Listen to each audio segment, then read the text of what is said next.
Selamat pagi, siang, dan sore misiin.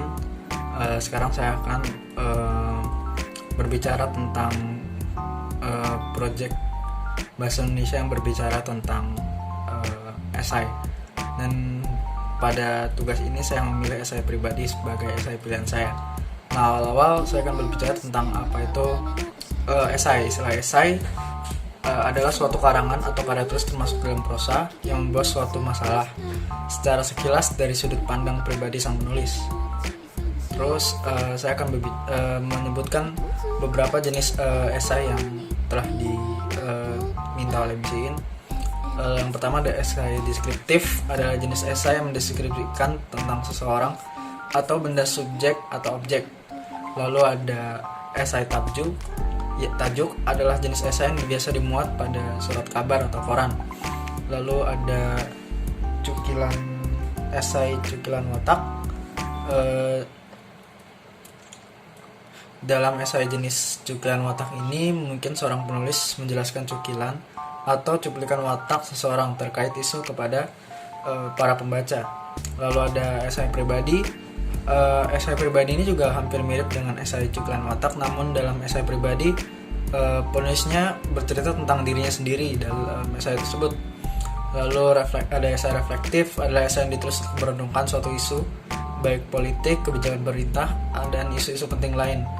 Lalu ada esai kritik, adalah jenis esai yang berisi sebuah kritikan. Walaupun tidak ada format khusus untuk menulis esai, tapi ada beberapa golongan, dibagi ke 3 golongan esai kritiknya. Yang pertama, di bagian awal pertama penulis menjelaskan latar belakang atau masalah. Terus di bagian tengah, di bagian ini adalah bagian yang isinya tentang informasi terkait isu dan pendapat penulis. Dan ada bagian akhir, adalah bagian final atau kesimpulan pandangan penulis. Jadi itu 3 itu adalah bagian-bagian yang digolongkan sebagai cara untuk menulis esai kritik. Lalu saya akan lanjut ke pembahasan tentang esai pribadi. Tadi sudah dijelaskan kalau esai pribadi itu berisi tentang pengalaman ataupun jalan hidup dari penulisnya itu sendiri. Nah, ada berbagai langkah-langkah untuk menulis esai pribadi. Yang pertama, yang pastinya kita harus menyusun dan menstrukturkan bagaimana alur esai pribadi nanti kita. Dan dalam menulis esai pribadi itu kita harus menunjukkan poin-poin di mana momen-momen ataupun kejadian-kejadian dalam hidup kita yang ternilai menarik bagi pembaca. Walaupun hidup kita tidak seperti misalnya inspiratif atau bagaimanapun, tapi pasti ada beberapa peristiwa yang bisa memunculkan respon emosional baik ke diri sendiri maupun ke pembaca. Lalu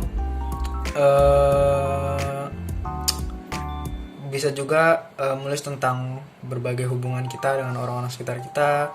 Terus juga kita dapat menyisipkan opini-opini kita tentang peristiwa-peristiwa yang terjadi pada masa kini.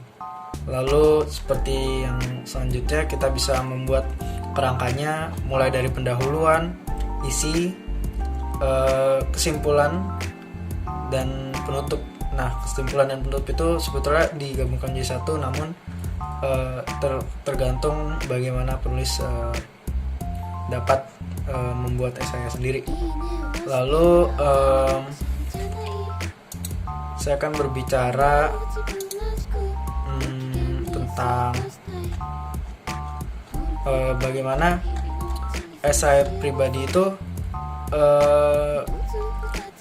biasanya digunakan untuk dibuat untuk orang-orang yang memang tertarik untuk menceritakan kisah hidupnya dan juga membuat rekod ataupun bentuk fisik dari berbagai macam plot hidup atau jalan hidup diri sendiri.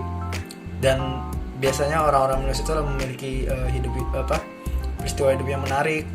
Namun seperti yang dibilang tadi, kita tidak harus memiliki jalan hidup yang menarik ataupun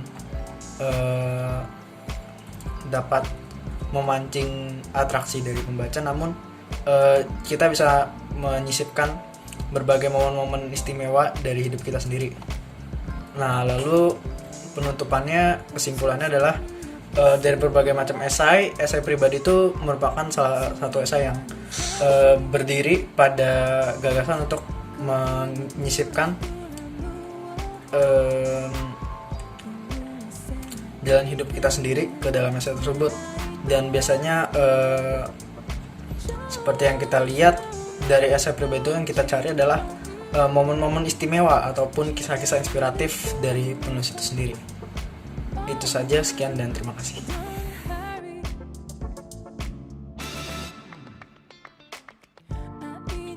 Oke, saya akan melanjutkan dari Paul.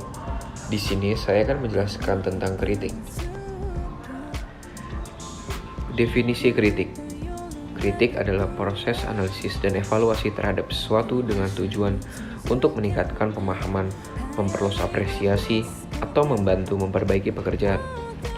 Lalu ada jenis-jenis kritik. Jenis kritik yang pertama merupakan kritik jurnalistik.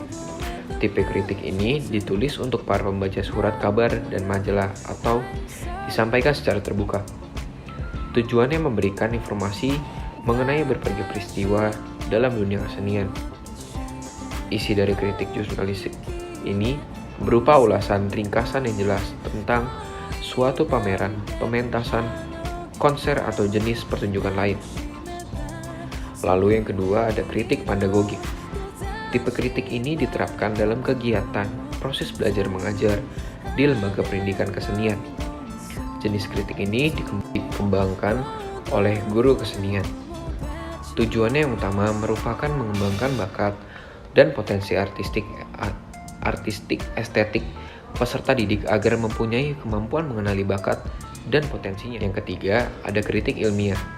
Kritik ilmiah atau yang sering disebut akademi ini melakukan pengkajian nilai seni secara luas, mendalam, dan sistematis, baik dalam menganalisis maupun mengkaji banding kesejarahan, critical judgment. Penilaian kritik ilmiah tidak bersifat mutlak. Jenis kritik ini bersifat terbuka dan siap dikoreksi oleh siapa saja demi penyempurnaan dan mencari nilai karya seni yang sebenarnya. Yang keempat, ada kritik populer. Jenis kritik ini berkembang di seluruh dunia, termasuk Indonesia. Tipe kritik ini merupakan suatu gejala umum dan kebanyakan dihasilkan oleh para kritikus yang tidak ahli, terutama dilihat dari aspek profesionalisme, kritisme seni. Oke, di sini saya William Wijaya akan melanjutkan apa yang telah dibahas teman saya Alexis Leonard. Yang pertama, saya akan menyebutkan beberapa langkah-langkah mengkritik. Yang pertama dengan cara deskripsi, kedua analisis formal, ketiga interpretasi, dan keempat evaluasi atau penilaian. Dan saya akan menyebutkan beberapa contoh langkah-langkah mengkritik. Yang pertama, kritik hendaknya disusun dengan kata-kata yang sopan dan terarah agar tidak menyinggung perasaan siapapun. Yang kedua, kritik hendaknya tidak disusun secara emosional. Yang ketiga, kritik yang baik adalah memberikan jalan keluar, mengatasi kekurangan dan kelemahan karya seni, menuju perbaikan dan kepuasan. Yang keempat, ungkapan kritik hendaknya menjadi dasar analisis suatu karya seni. Lalu kami menyimpulkan, seperti yang sudah dikatakan Leon, kritik adalah proses analisis dan evaluasi terhadap sesuatu dengan tujuan meningkatkan pemahaman, memperluas apresiasi, atau membantu memperbaiki pekerjaan. Sekian dan terima kasih.